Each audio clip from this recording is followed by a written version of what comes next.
우리가 사는 세상은 도시로 가득 차 있다. 도시는 오랜 시간 동안 나타나고 성장하고 사라지며 인류의 역사를 써내려왔다. 오늘은 그 도시들의 발자취를 따라가 보는 여정이다. 가장 현대적인 도시에서 출발해 점점 시간을 거슬러 올라가며 세계를 움직여온 도시들을 만나보겠다. 거슬러 올라가는 세계 도시 역사. 지금 시작한다.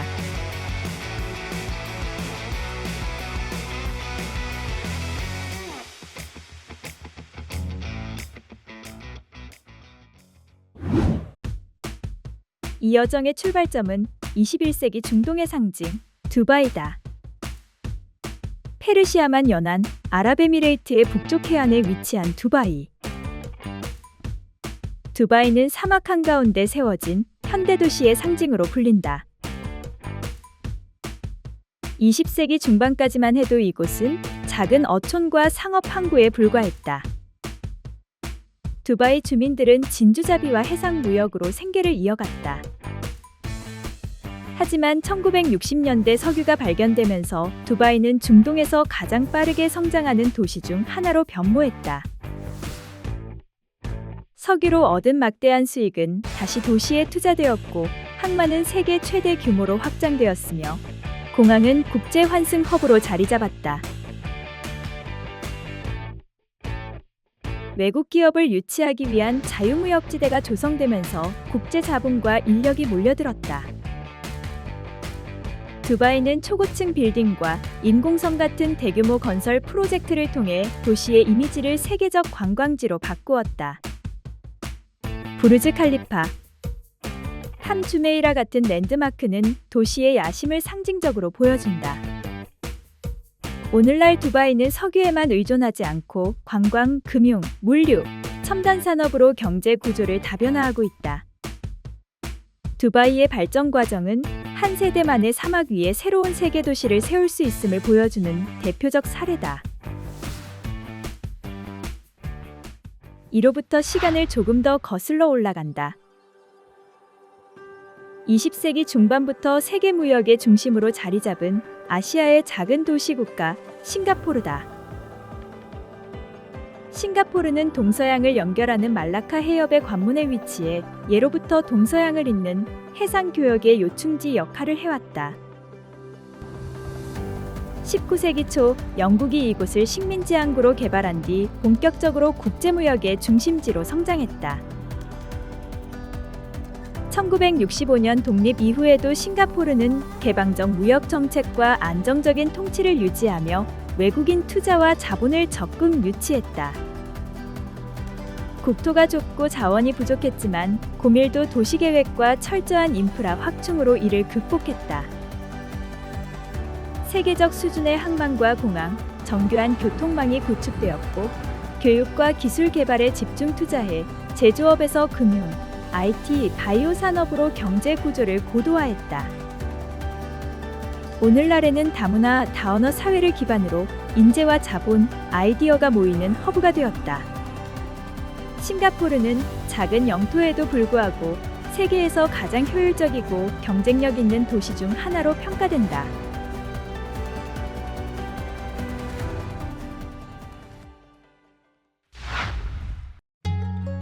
그로부터 약 10년을 거슬러 올라가 아시아의 동쪽 한반도의 중서부에는 한강유역에 자리한 대한민국의 수도 서울이 있다.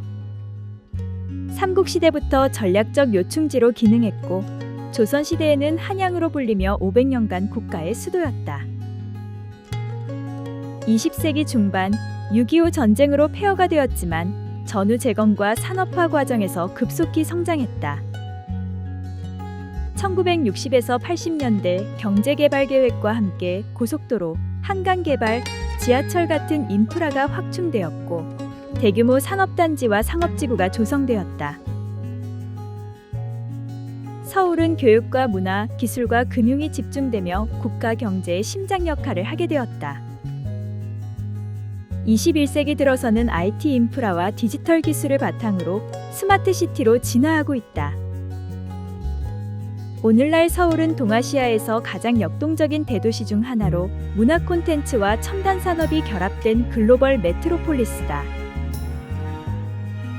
서울은 전쟁의 폐허에서 세계적 도시로 도약한 현대 도시사의 대표적 사례로 꼽힌다.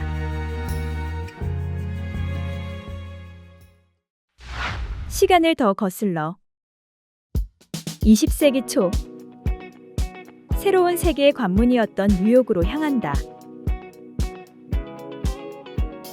이민자들이 모여 꿈을 꾸던 도시.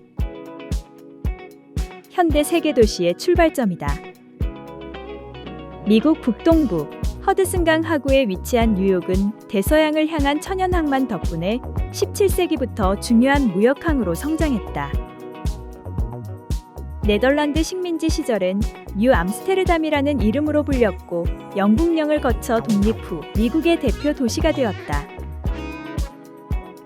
19세기에는 대규모 이민이 몰려들면서 인구와 산업이 폭발적으로 증가했다. 뉴욕의 앨리스 섬과 자유의 여신상은 새로운 삶을 꿈꾸는 이민자들의 상징이 되었다.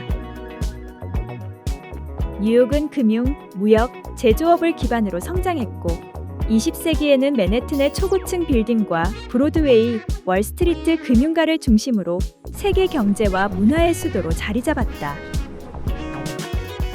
오늘날 뉴욕은 금융, 예술, 패션, 미디어의 중심지이며 국제기구와 글로벌 기업이 모여드는 진정한 세계 도시로 기능하고 있다.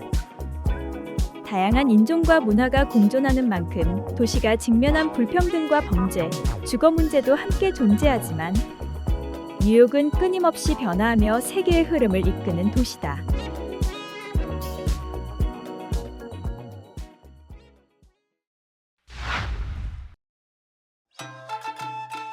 이번에는 다시 아시아의 동쪽 끝, 일본의 수도 도쿄로 간다. 도쿄는 일본에서 가장 큰 섬인 혼슈의 스미다강 하구에 위치한 도시다. 19세기 말부터 일본 근대화를 이끌며 세계 무대에 등장했다. 광역도시권 기준 인구가 약 3,700만 명으로 세계에서 가장 인구가 많은 도시로 알려져 있다. 원래 도쿄는 작은 어촌이었으나 17세기에 도쿠가와 정부가 수도를 이곳으로 옮기면서 일본의 정치 중심지가 되었다.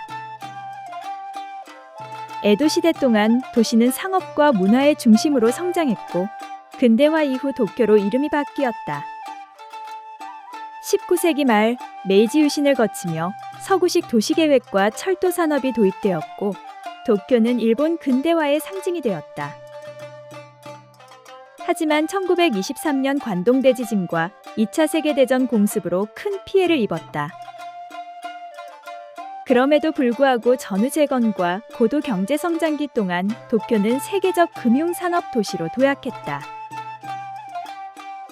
오늘날 도쿄는 고밀도 도시계획, 복잡한 철도망, 다양한 하이테크 산업이 결합된 초현대적 도시다.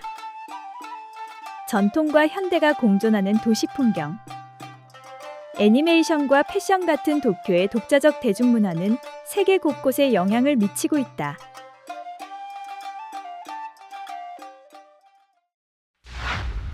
이제는 더 오래된 국제도시로 향한다.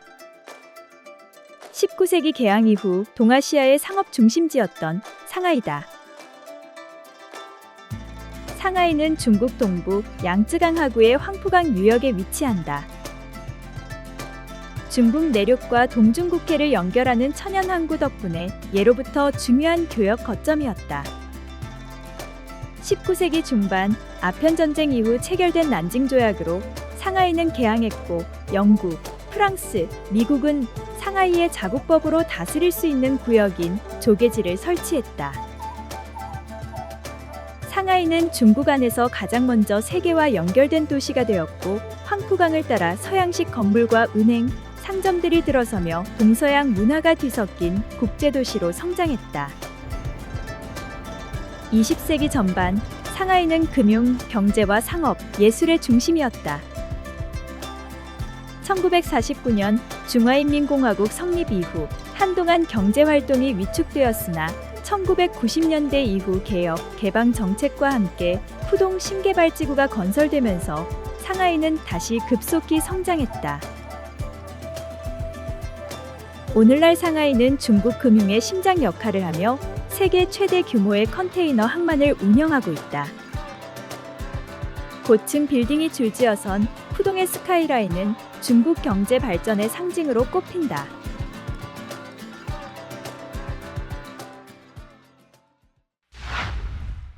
시계 바늘을 유럽으로 옮긴다. 19세기 제국과 전쟁, 냉전을 모두 겪어낸 베를린의 시간을 지나간다. 베를린은 독일 북동부 슈프레강 유역에 위치한 도시로 중세에는 상업교역의 거점이었다. 19세기 프로이센 왕국과 독일 제국의 수도로 성장하며 정치, 군사 중심지로 부상했다. 20세기 초 유럽 문화와 과학, 정치의 중심지였으나 2차 세계대전 패전으로 폐허가 되었고 이후 동서로 분단되면서 냉전의 상징이 되었다. 베를린 장벽은 동서 이념 대립의 상징적 경계선이자 수많은 탈출 시도와 비극의 무대였다. 1990년 독일 통일 이후 베를린은 다시 수도가 되었고 도시 재개발이 본격적으로 진행되었다. 역사적 건축물 보존과 현대적 건축이 조화를 이루며 독일의 정치, 문화의 중심지로서 위상을 회복했다. 오늘날 베를린은 예술, 디자인, 스타트업 산업이 활발한 창의적 도시로 평가된다.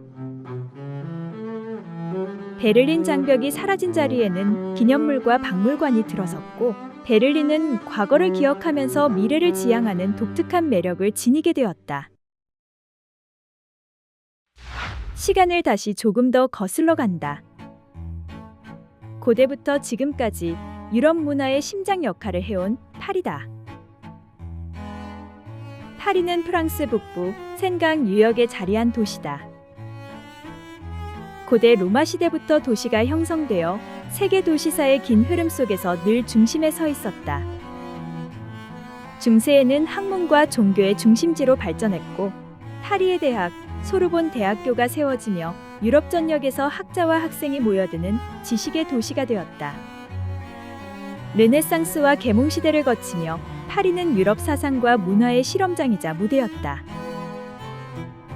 프랑스 혁명과 나폴레옹 시대를 지나며 파리는 정치, 문화, 예술의 중심지로 부상했고 19세기에는 오스만 남작의 대대적인 도시 개조로 지금의 넓은 대로와 일관된 도시 경관이 형성되었다.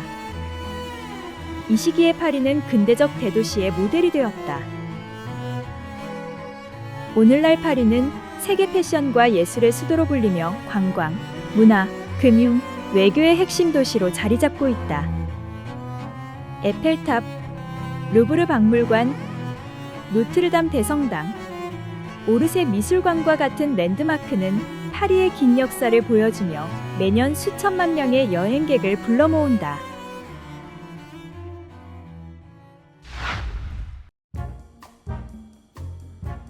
산업혁명 이후 세계의 심장으로 군림했던 도시 런던이다. 19세기 대영 제국의 수도였던 런던은 전 세계를 지배했던 제국의 중심이었다. 런던은 템스강 하구에 자리 잡아 일찍이 해상무역과 금융의 중심지로 성장했다. 이곳은 기원전 로마인들이 세운 론디니움이라는 작은 식민 도시에서 출발했다. 중세에는 길드와 시장이 발달하며 상업의 중심지가 되었고 16세기 엘리자베스 시대에 이르러서는 세계 무역과 해양 탐험의 거점으로 성장했다. 대영 제국의 국력은 템스강을 따라 끝없이 늘어선 조선소와 창고에서 드러났고 런던은 세계 곳곳을 연결하는 거대한 항구 도시로 자리매김했다. 18세기 산업혁명은 런던을 단숨에 세계 최대 산업도시로 바꾸었다. 증기기관과 철도, 대규모 공장이 들어서면서 인구가 폭발적으로 늘어났고 런던은 해가 지지 않는 제국을 이끄는 수도가 되었다. 그러나 화려한 번영 뒤에는 빈민가, 전염병, 대화재 같은 도시 문제도 그림자처럼 따라다녔다. 20세기 두 차례 세계대전은 런던을 큰 위기에 빠뜨렸지만 재건과 변화를 거듭하며 다시 일어섰다. 오늘날 런던은 금융과 문화, 예술과 학문의 중심지로 여전히 세계를 움직이는 도시다. 시간을 조금 더 거슬러 유럽과 아시아의 경계에 위치한 또 하나의 수도로 향한다. 유럽과 아시아를 잇는 관문, 보스포루스 해협에 자리한 도시 이스탄불이다. 기원전 그리스인들이 세운 비잔티움에서 출발한 이 도시는 4세기 로마 황제 콘스탄티누스 대제가 이곳을 새 수도로 정했다. 하여 이곳은 콘스탄티노플이라는 이름으로 1000년 넘게 유럽을 지배했던 동로마 제국의 심장이 되었다. 성소피아 대성당, 히포드롬, 거대한 성벽은 당시 이 도시의 위상을 상징적으로 보여준다.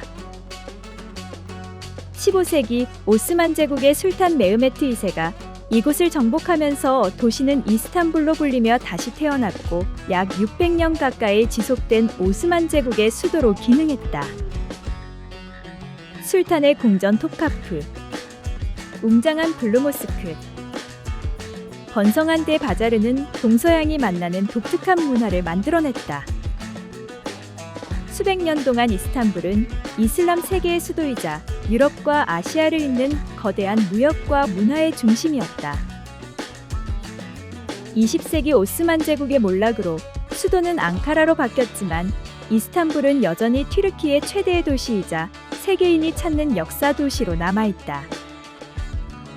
오늘날 이스탄불은 로마와 비잔틴, 오스만의 흔적이 한 공간에 공존하는 특별한 도시로 남아있다. 이제 시계바늘을 조금 더 돌려 바다 위에 세워진 독특한 도시로 향한다. 아드리아해의 얕은 바다 위에 수많은 운하와 다리로 이루어진 수상도시 베네치아다.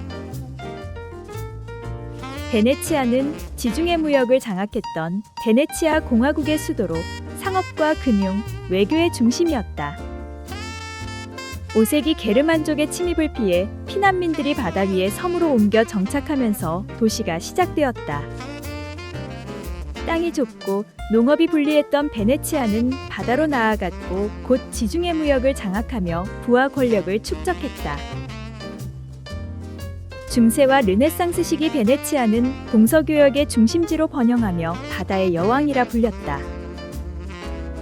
비잔틴과 이슬람, 유럽의 문화가 교차하면서 예술과 건축이 꽃피웠고 산마르코 성당, 두칼레 궁전과 같이 화려한 궁전들은 그 시절의 영광을 전한다. 베네치아는 상업공화국으로서 독립을 유지하며 군사력보다 해상 네트워크와 금융으로 제국을 세웠다. 그러나 15세기 신항로 개척 이후 무역의 중심이 대서양으로 옮겨가면서 점차 쇠퇴했다. 오늘날 베네치아는 더 이상 제국의 수도가 아니지만 수상버스와 곤돌라가 다니는 운하, 매혹적인 카니발의 가면, 르네상스 회화와 건축은 여전히 세계인의 마음을 사로잡는다. 베네치아는 사라진 제국의 영광을 관광과 예술로 이어가는 도시다.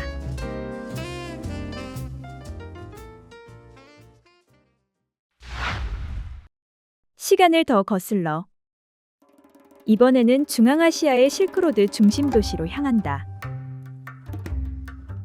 실크로드의 중심에 자리한 중앙아시아의 오아시스 도시 사마르칸트다. 이 도시는 기원전부터 존재했지만 본격적으로 세계사의 중심 무대에 등장한 것은 14세기 티무르 제국의 수도가 되면서였다.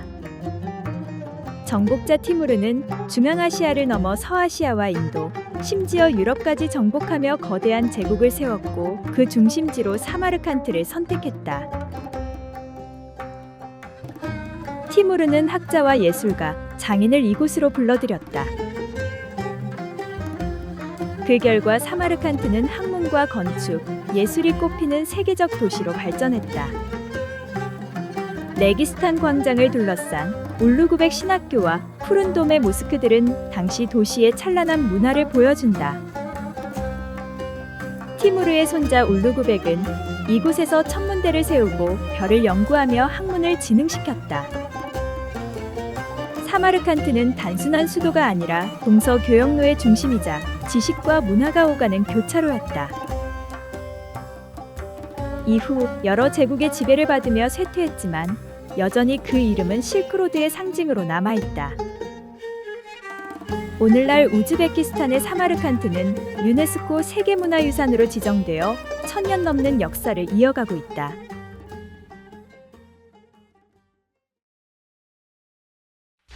시간을 더 거슬러 이번에는 동남아시아로 향한다. 캄보디아 북서부의 정글 속에 숨어있던 고대 도시 앙코르다.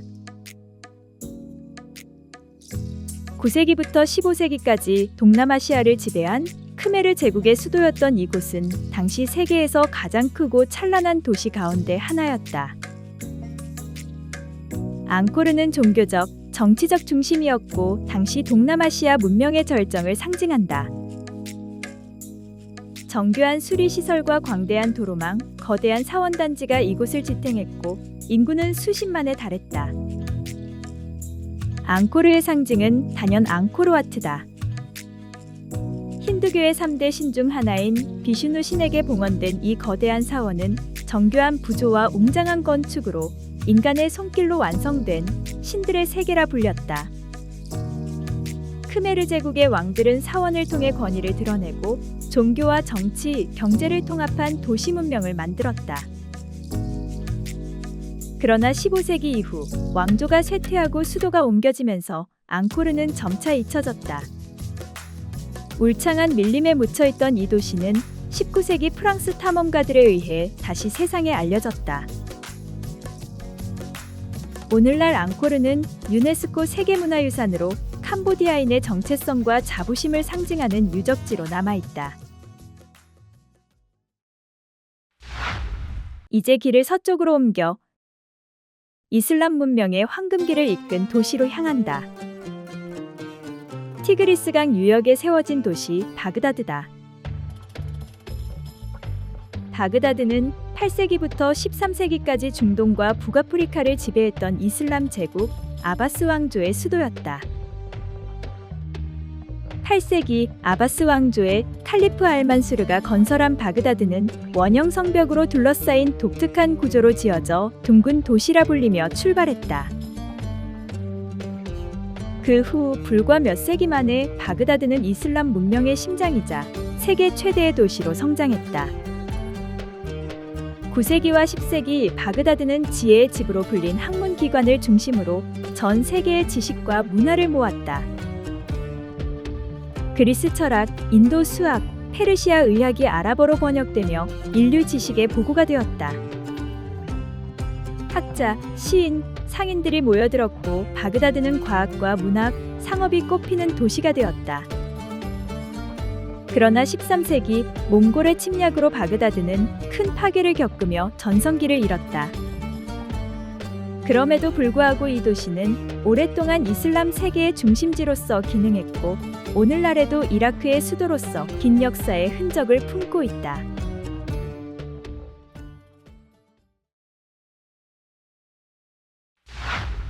시간을 조금 더 거슬러 이슬람 문명이 서쪽으로 뻗어나가 유럽 땅에 꽃피운 도시로 간다. 이베리아 반도 남부 안달루시아의 중심에 자리한 도시 코르도바. 8세기 이슬람 세력이 이곳을 점령하면서 코르도바는 우마이야 왕조의 서쪽 수도가 되었다. 우마이야 왕조는 아바스 왕조 이전 7에서 8세기에 번영한 이슬람 제국이다. 10세기에 이르러 코르도바는 유럽에서 가장 크고 번성한 도시 중 하나로 인구는 수십만을 넘었고 수천 개의 모스크와 목욕탕, 도서관이 들어섰다. 그 중에서도 메스키타 데모스크는 도시의 상징이었다. 기둥이 숲처럼 늘어선 이 웅장한 건축물은 오늘날에도 세계 건축사의 걸작으로 꼽힌다. 코르도바는 학문과 철학, 의학과 수학의 중심지로 중세 유럽의 암흑기에 빛난 지식의 등불이었다. 이곳에서 번역된 아랍어 문헌은 라틴어로 전해져 르네상스의 밑거름이 되었다. 11세기 이후 정치적 혼란과 기독교 세력의 재정복으로 코르도바는 쇠퇴했지만 한때 이슬람 문명의 정점이자 지식의 수도였던 기억은 여전히 도시 곳곳에 남아있다.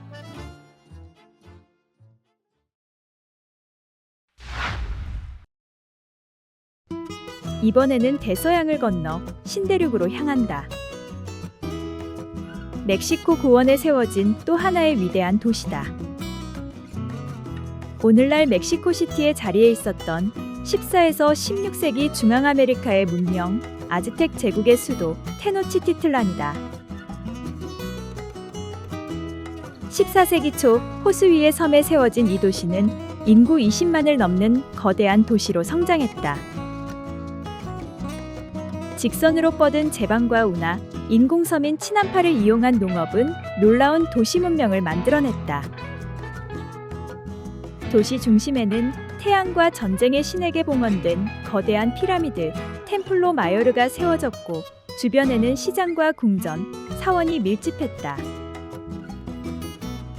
테노치티틀란은 단순한 수도가 아니라 아즈텍 제국의 종교와 정치, 경제를 아우르는 심장이었다. 그러나 16세기 초 스페인 정복자 코르테스가 이끌고 온 군대와 전염병 앞에 아즈텍 제국은 무너졌다. 호수 위의 장대한 도시는 파괴되었고 호수 또한 메워졌다. 그리고 그 자리에 식민도시 멕시코시티가 세워졌다. 오늘날에도 멕시코시티 한가운데서 발굴되는 유적은 테노치티틀란의 웅장했던 역사를 증언하고 있다. 이제는 시간을 더 거슬러 신대륙의 또 다른 고대 도시로 향한다. 멕시코 유카탄 반도 밀림 속에 자리한 마야 문명의 대표 도시 치첸이트사다. 마야 문명은 기원전부터 16세기까지 중미 유카탄 반도에 번성한 고대 문명으로 천문학, 수학, 건축에서 뛰어난 업적을 남긴 문명이다. 9세기부터 12세기까지 번성한 치첸이트사는 마야 문명의 종교와 정치, 상업의 중심지였다.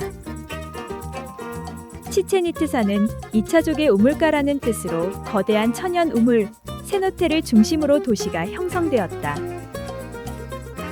도시의 중심에는 계단식 피라미드, 쿠쿨칸 신전이 우뚝 서 있다. 춘분과 추분마다 계단에 비친 그림자가 뱀의 형상을 만드는 현상은 마야인들의 정교한 천문학 지식을 보여준다.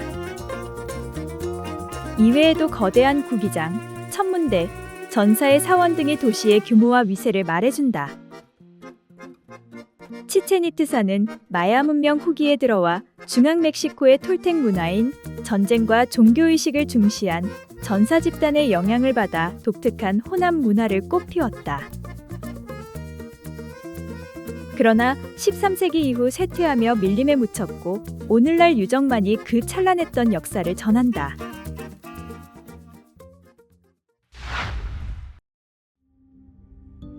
이번에는 아메리카 대륙의 고대의 신비로운 도시로 향한다. 멕시코 고원에 자리한 신들의 도시라 불린 곳 테오티우아칸이다. 테오티우아칸은 기원전 1세기경 건설되어 5세기 무렵에는 당시 세계 최대 규모의 도시 중 하나로 성장했다. 도시 중앙에는 죽은 자의 대로가 곱게 뻗었고 그 끝에는 거대한 태양의 피라미드와 달의 피라미드가 있다. 이 피라미드들은 종교 의식의 중심이자 권력의 상징이었다. 정교한 도시계획, 직선도로, 석조 건물, 그리고 중앙집권적 행정구조는 이 도시가 단순한 종교 중심지가 아닌 고도로 조직된 문명국가였음을 보여준다. 테오티우아칸은 아즈텍보다 수백 년 앞서 존재했던 고도로 아즈텍인들은 훗날 이곳을 신들이 인간을 창조한 장소라 믿었다. 당시 인구는 10만 명을 넘었고 중남미 전역과 무역을 이루며 옥, 흑요석, 깃털 등 귀한 자원이 이곳으로 모여들었다. 테오티우아칸은 지금도 고대 아메리카 문명의 상징으로 남아있다. 이제 시계를 서쪽으로 돌려 고대 유럽의 중심으로 향한다. 인류 문명사의 한 축을 세운 도시 로마다. 기원전 8세기경 작은 마을로 시작한 로마는 이탈리아 반도의 라틴족 공동체에서 출발해 점차 이탈리아 전역을 통합했다. 그리고 기원전 1세기 아우구스투스가 초대 황제로 즉위하면서 로마 제국이 탄생했다. 모든 길은 로마로 통한다는 말처럼 로마는 도로, 수도교, 법률, 군사, 행정, 건축 모든 면에서 당대 세계의 중심이 되었다. 로마 포럼에는 정치와 상업이 공존했고 콜로세움에서는 검투사들의 싸움이 시민의 열광 속에 벌어졌다. 거대한 제국의 수도로서 로마는 유럽, 북아프리카, 서아시아까지 뻗은 광대한 영토를 통치했다. 그러나 제국이 팽창할수록 내부의 균열은 깊어졌고 476년 서로마 제국의 멸망은 고대 세계의 한 시대가 저무는 순간이었다. 그러나 로마의 법과 언어, 건축과 정치의 유산은 오늘날까지 서양 문명의 근간으로 남아있다. 시간을 더 거슬러 동쪽으로 향한다. 고대 중국 문명의 중심, 시안. 옛 이름으로 장안이다. 장안은 기원전 3세기 진시황의 통일로 시작된 진나라의 수도였고 한나라, 수나라, 당나라로 이어지는 대제국들의 심장이었다. 특히 당나라 시기에는 세계에서 가장 크고 번성한 도시로 인구가 100만에 이르렀다. 도시는 바둑판 모양으로 정비되었고 동서로 뻗은 시장에는 페르시아 상인, 아라비아 상인, 일본 승려, 중앙아시아의 사절들이 모여들었다. 불교, 도교, 유교가 함께 공존했고 실크로드의 출발점이자 세계 문화의 교차로였다. 장안은 예술과 문학, 철학이 피어나는 찬란한 도시였다.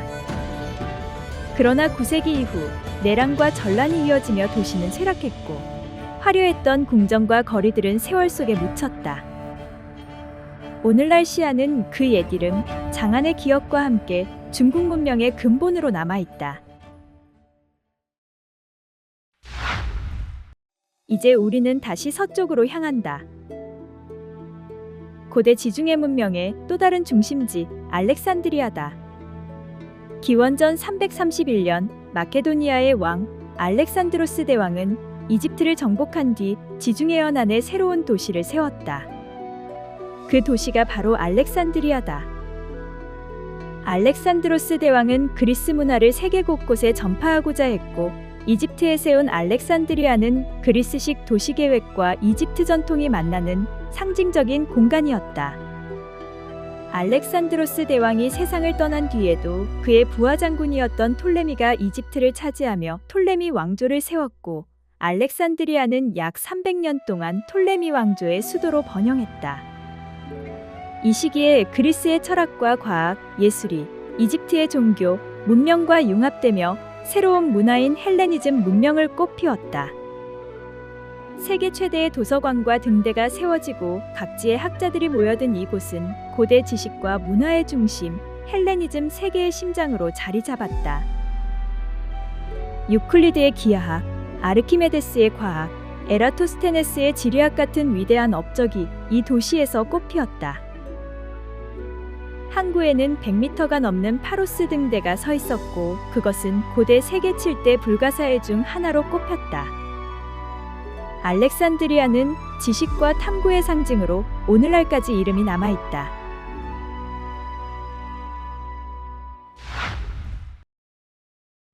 이로부터 시간을 거슬러 이제 인류 문명의 또 다른 원점 아테네로 향한다. 기원전 8세기경 그리스 도시국가 폴리스 중 하나로 출발한 아테네는 바다를 통한 무역으로 성장했다. 기원전 5세기 아테네의 정치가이자 장군이었던 페리클레스의 시대에 이르러 민주정의 중심지이자 예술과 철학의 도시로 황금기를 맞았다.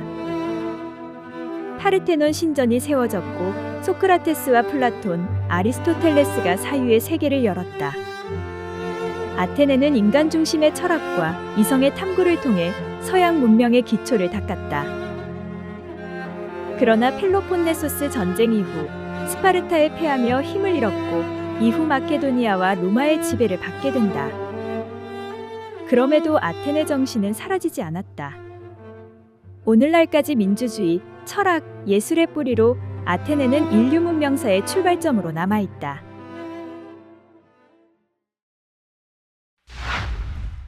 시간을 더 거슬러 이번에는 붉은 사막의 협곡 속으로 들어간다. 요르단 남부 암석을 깎아 만든 신비로운 도시 페트라다. 기원전 4세기경 아라비아 북부의 유목민이었던 나바테아인들이 세운 이 도시는 사막 한가운데에서 번영한 무역 왕국의 수도였다. 향료와 유향, 금과 비단이 오가는 실크로드의 남쪽 길목에서 페트라는 아라비아, 이집트, 시리아, 메소포타미아를 잇는 교역의 요충지였다. 도시는 붉은 바위를 깎아 만든 신전과 무덤으로 가득했다. 특히 바위 절벽에 새겨진 알카즈네, 즉 보물창고는 정교한 그리스식 기둥과 동양적 조각이 어우러진 걸작으로 나바테아인의 부와 기술, 예술을 상징한다. 그러나 무역로가 해상으로 옮겨가며 도시는 쇠퇴했고 로마 제국의 지배 이후 점차 잊혀졌다. 수세기 동안 모래에 묻혀있던 페트라는 19세기 유럽 탐험가에 의해 다시 세상에 드러났다. 오늘날 이 도시는 사막의 장미도시라 불리며 인류가 남긴 가장 아름다운 고대 유적 중 하나로 남아있다.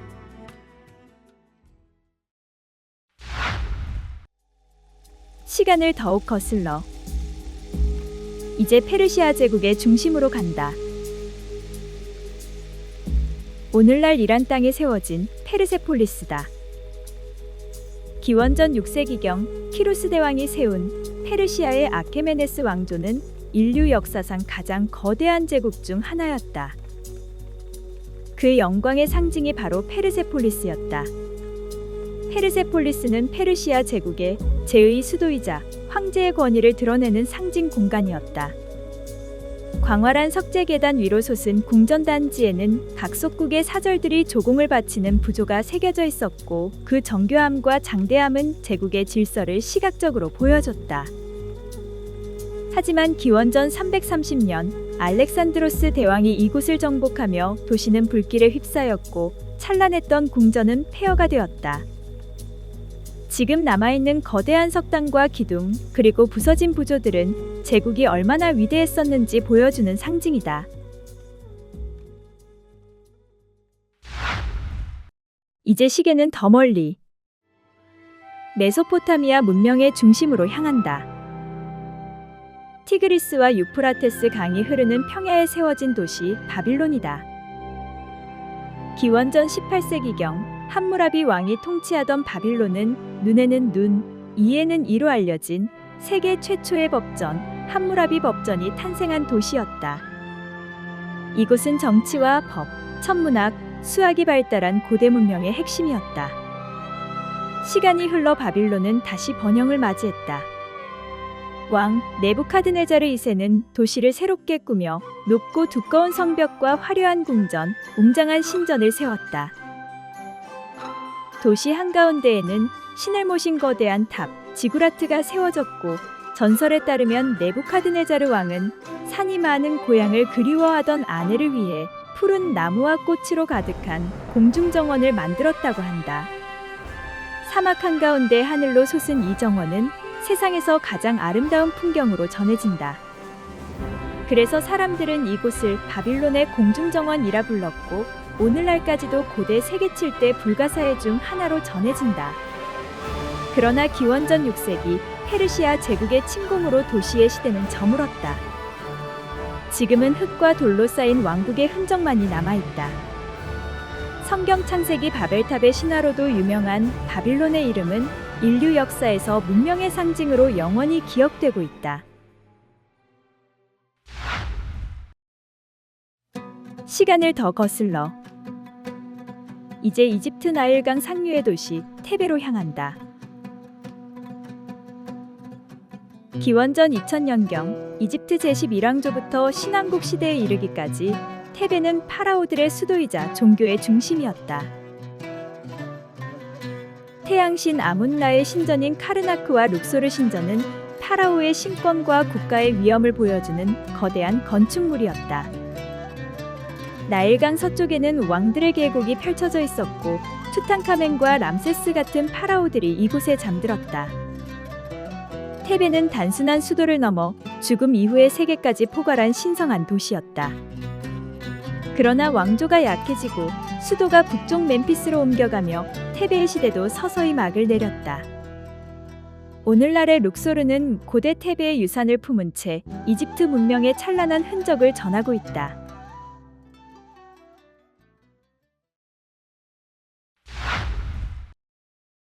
시간을 한층 더 거슬러 인더스강이 흐르는 평원으로 향한다. 이곳에는 기원전 2600년경 세계에서 가장 오래된 도시 문명 가운데 하나인 인더스 문명이 있었다. 그의 중심 도시가 바로 모헨조다로다.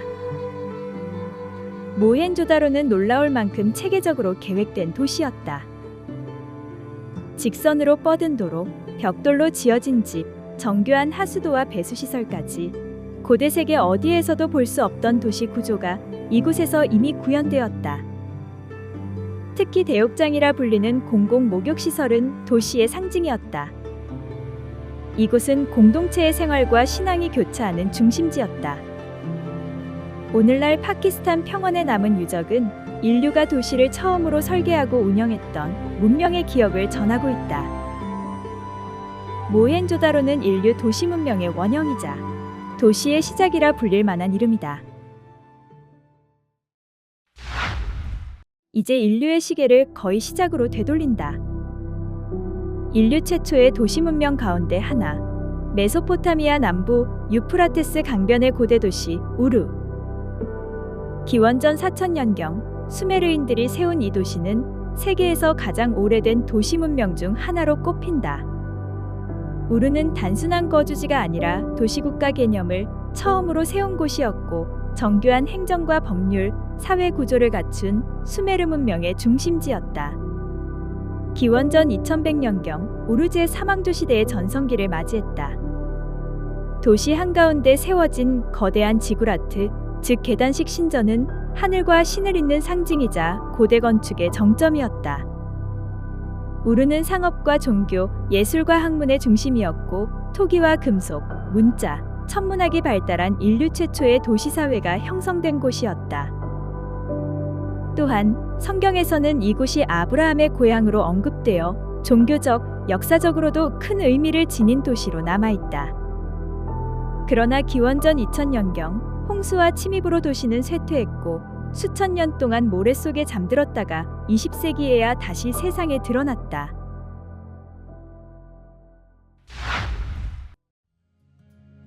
이 여정의 끝.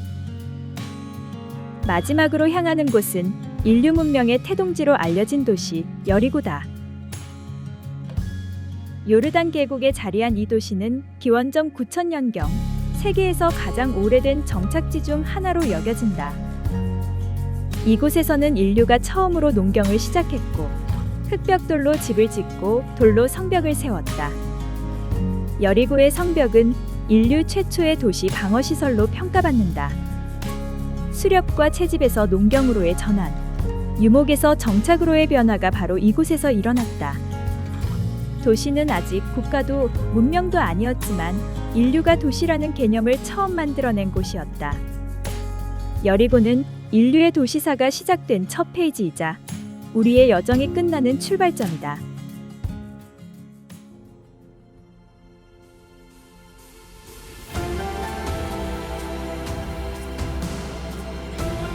인류의 역사는 곧 도시의 역사였다. 모래 위의 마을에서 시작된 도시는 이제 하늘을 향해 솟아오르는 거대한 문명이 되었다. 형태는 바뀌었지만 도시는 언제나 인류가 세상을 이해하고 연결하고 발전시켜온 무대였다. 과거의 문명은 미래의 도시로 이어지고 문명의 여정은 지금 이 순간에도 계속된다.